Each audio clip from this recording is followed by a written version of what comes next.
Hi everyone, I'm Renee Sharon, Director of Content Development for AIPAC AIEF Israel. Today I'm honored to be joined by Sawsan Natour Hasson, Director of the Middle East Economic Relations Department and the Middle East and Peace Process Division at Israel's Foreign Ministry. As the first Druze woman to serve in Israel's diplomatic corps, Sawsan has become a trailblazer in her community and an integral figure in Israeli diplomacy around the world. Sawsan, thank you so much for joining us today. Thank you so much, and for your warm words. You know, I want to start with your story because you have embarked on a truly unconventional and interesting career path from your hometown, the Druze village of Daliat el-Carmel in the north of Israel, to Israel's foreign ministry in Jerusalem. So tell us about your journey and what motivated you to take this path. It all goes to my family. It goes home, to the values I have been growing on, to the most important message I've received, mainly from my mother: you can do it. Doesn't matter if you're a girl or a boy, you can do it, you can achieve it. If you want it, you're there. And this is what led me through all my, life process, being also the first female lawyer at the Haifa University from my place, and then being the first, having the first practice office also in the village. So it was always there for me, making me feel that, I'm not exceptional. There's nothing that I cannot do. And I think that I have got the right partner for that as well, being with my husband, who believed in me and just was very easy to do the things I want to do.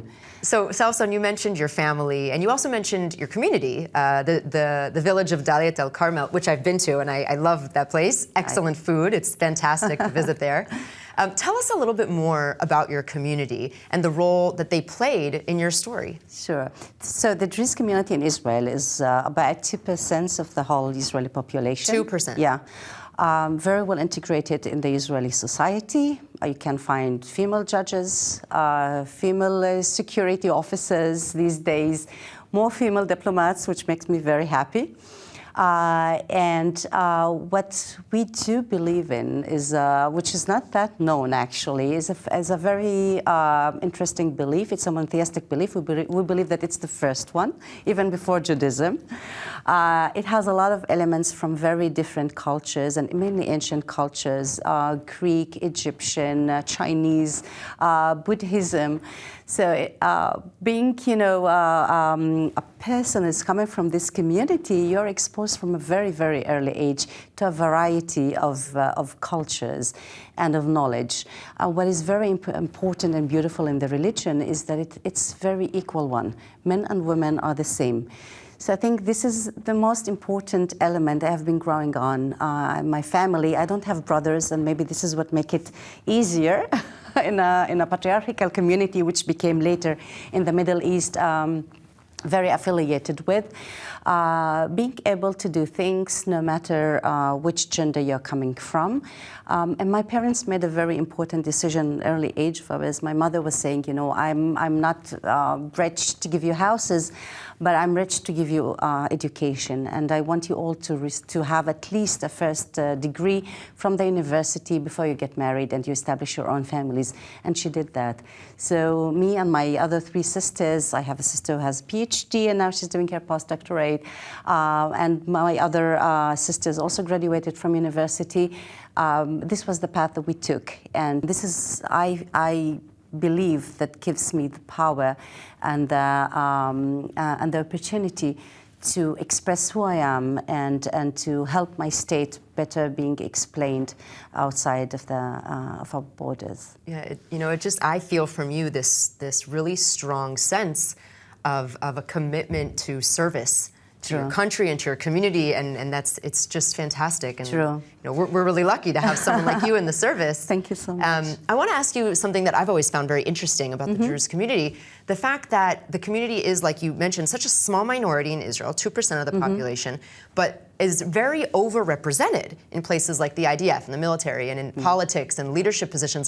How do you explain that? Well, I hope we will be more represented in more places. I think it was a very strategical decision that our leaders took, the leaders of the community back then, early 50s, to join the state of Israel, to be an essential part of it, and fully integrated in everywhere, and to have the obligations and the rights. So being a minority is not an easy story, nowhere, and being a female in a minority makes it even harder. But knowing that the opportunities are out there, and if you want and you try, you can reach it. I think this is a very strong message. Also, talking about women in my community, I think this is, the way I took and I did, represents actually for them that it's possible. It's a very powerful message. And many other women who became doctors and medical doctors and, having very high degrees in universities or professors or judges. You see, it's okay, it's reachable, it gives them, I can do it too. And it's a very strong message and very symbolic to them and to our men as well. Women became in my community with the most educated percentage of the Israeli population among the first degrees graduates, and then second degree it's the same level like the national level. And I hope that the PhD and later for professors as well, we will reach the same national level too. Yeah, hopefully more will follow in your footsteps. I hope so. So I want to talk a little bit more about your work in the foreign ministry, because you focused on creating economic relations between Israel and other Arab countries in the region. Talk to us a little bit about what came from the Abraham Accords in regards to economic relationship and how that has impacted the region. I think it's like a point where you can look before and after. Since we have signed the Abraham Accords, the whole region is looking different. We just calculated the volume of trade with the official numbers. We have reached beyond $4 billion just in the last year and a half. That includes as well Jordan and Egypt, who are strategic partners of Israel. And the effect is reaching everywhere and emphasizing the geopolitical prestige status of the State of Israel for connectivity in our region. So beyond these numbers, we also have tourism, we also have services, we have military industries that are not included. And this is additional to investments that we're having from, for example, the United Arab Emirates and the gas resources of Israel and other strategic assets that they're looking into. So we are in a point where we do realize as a state what is the high potential of working together, and creating all these geometric shapes that we have in our region will only assist to do it, because it needs, it's maybe very naive to say it, but it needs a teamwork in our region in order to bridge very difficult challenges we're having, mainly the climate challenge. Right, that is actually a great segue. I wanted to ask you, what are the other issues that are connecting between Israel and our new friends? When you mentioned climate, so ag tech and water tech, those are things that we know have always been in high demand from Israel. So talk to us a little bit about that. So definitely food security and water security and new energy are very high. The list of priorities that we are sharing also with the Gulf countries and with the North African countries. So I don't think it's a coincidence. I'm sure that there is, we're going to face more and more events and high-level meetings in the Middle East. Just the recent one that is about to happen, we're having COP27 the end of this year, COP28 in Sharm, COP28 in Dubai next year, and more international events happening in our region that actually distinguish our region from other regions of the world, emphasizing the sensitivity that we are facing here and the challenge and the risk that we're going to have as Mediterraneans because of the climate changes. So joining together in projects of making an accessible path to food, where we're actually in the last year we were facing a serious challenge, mainly with wheat, since the Ukrainian-Russian crisis. You do see that there is that it's reaching everyone. And I think this is the main fruit of the Abraham Accords, that we want both governments or the regional governments want to reach something which is tangible and reachable for their own people. And if you enjoy the fruits of peace, you don't need to maintain it politically. It becomes a people-to-people level. It's sustainable on its own. Indeed. So you actually traveled to a lot of these countries that we just mentioned. I know you recently were in the Emirates. Right. Tell us, how are these countries perceiving Israel in terms of kind of a source of innovation that they're looking for? They're very thirsty. They're to thirsty. communicate, yes, to communicate with Israel and even to attract many of our companies to start working to develop their own branches and own products also that adjusted to the climate and to their needs, and to open for them new markets that haven't been opened before to Israeli directly. So what we did as a government was to make it possible, and to make it possible, we needed to go through a process of having very fundamental agreements to sign, especially with the United Arab Emirates, and one of them is the DTA, the Double Taxation Agreement. The other one is the Free Trade Agreement that we just signed and is about to be ratified, and then protection of investments. These will allow actually both business sectors in both countries, with the support of the states, to make it much easier and accessible to be done.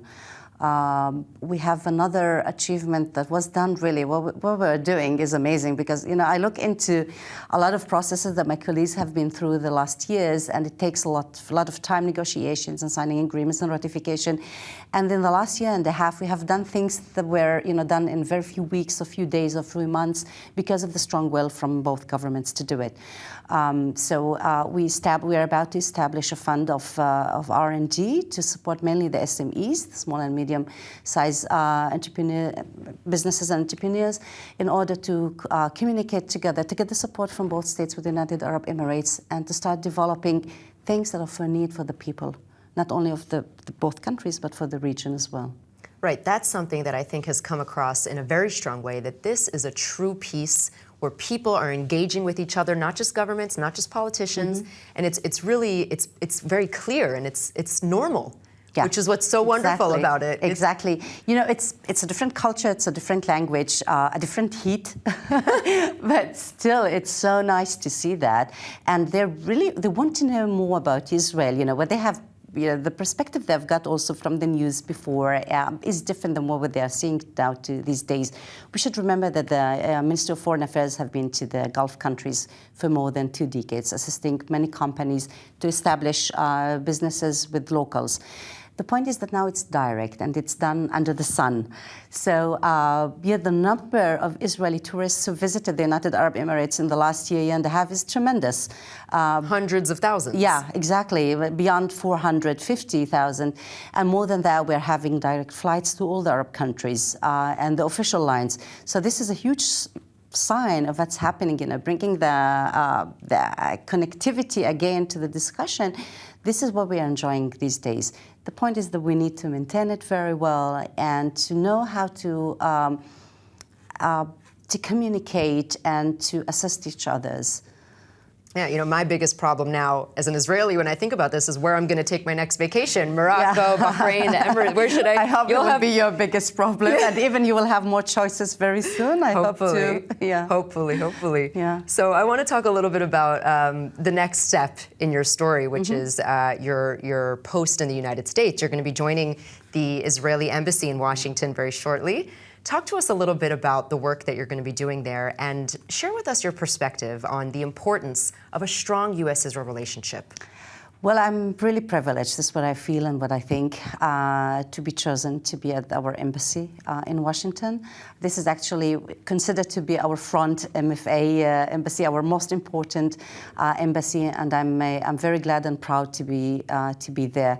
I will be the Minister for Public Diplomacy, which is actually a responsibility, very large responsibility. It has to do a lot with working together with the Jewish community and with the other communities of the state, academy, all over the state. Additional to that, we have space, digital diplomacy, culture, education, and you can summarize it all in a level of people-to-people international or bilateral cooperation. So this is a very challenging position. I'm lucky to have very good colleagues at the embassy and here in Israel who are assisting me to try to, get it all. And with my targets that I have, but for myself, I think the most important one for me right now is to emphasize the strength of the relation for the 75th Jubilee next year. It's the establishment of the State of Israel and mainly the establishment of the bilateral relations between the USA and Israel. So this is hard work that I have been preparing for my new mission, and I'm so much looking forward to start implementing the program. In the terms of the Israeli-USA relationship, in one word, ally. In few more words, I was born in 1979 when we signed the peace agreement with Egypt. My late grandfather was a poet, and he wrote a very beautiful poem for me when I was able already to talk and to be on stage and read poems.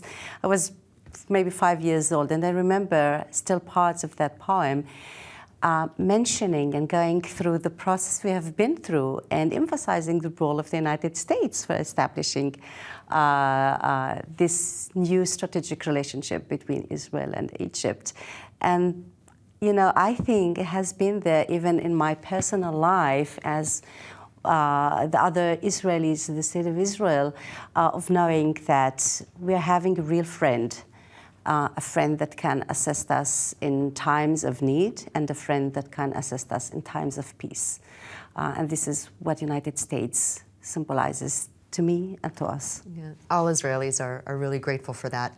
So I want to take this opportunity to ask you for your predictions and, maybe even for your hopes on the fate of the developing relations between Israel and the Arab world today. Where do you think it's going, and what role can the United States continue to play in this process? United States has played a very essential role here in our region, being the ally of Israelis from the beginning of the establishment of the State of Israel is in a very, very, I would say, not even essential, but even stronger than that, role of opening new doors to reach peace. Israel always calls for peaceful relations with our neighbors, and with the assistance of United States, we were able to enjoy it. These days, it's not a hope, it's not something that's going to happen in decades.